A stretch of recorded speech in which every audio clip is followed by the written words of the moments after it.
Selamat datang kembali di kuliah Sistem Informasi Kesehatan.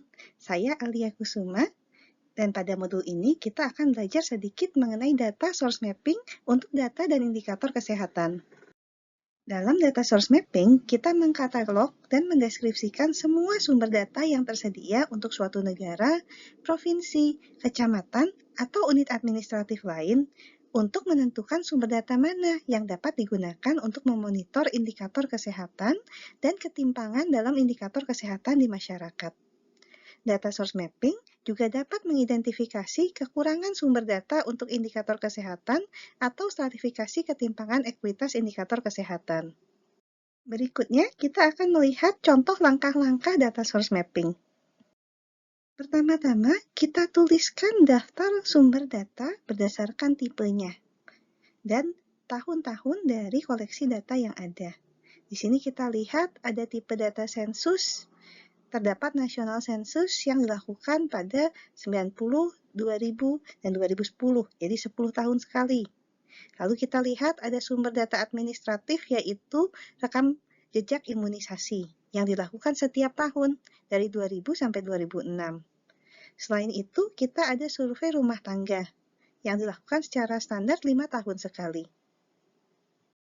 Setelah kita memiliki daftar sumber data, maka kita mulai melakukan pembagian berdasarkan ketimpangan yang mungkin terjadi atau menggunakan equity stratifier. Di sini kita lihat misalnya kita bisa membedakan data berdasarkan jenis kelamin, status sosioekonomi, tempat tinggal, serta provinsi.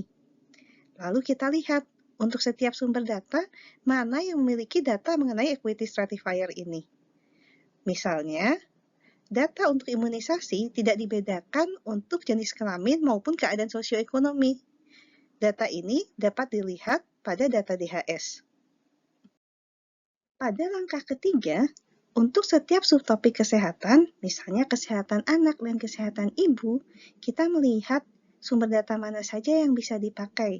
Misalnya di sini, untuk sumber data anak, kita dapat memakai sumber data nomor 1, 2, dan 3. Sedangkan untuk ibu, hanya untuk 2 dan 3.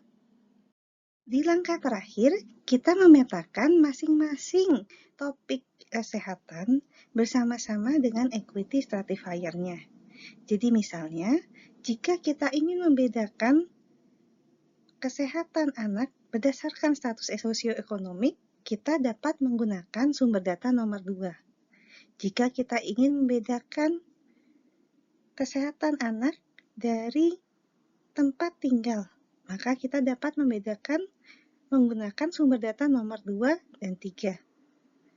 Untuk kesehatan ibu, misalnya kita tidak dapat membedakan berdasarkan jenis kelamin, karena ibu pada umumnya adalah wanita. Tapi berdasarkan provinsi atau region, kita dapat membedakan dengan sumber data 2 dan 3. Tabel ini menunjukkan cara lain untuk mentabelkan data source mapping, di mana kolomnya dapat terlihat sumber data, target population, institusi yang bertanggung jawab, tipe data collection, tahun data collection, serta pembagian breakdown equity stratifier-nya. Berikut adalah beberapa sumber yang digunakan dalam penyusunan kuliah ini. Terima kasih dan sampai jumpa di modul berikutnya.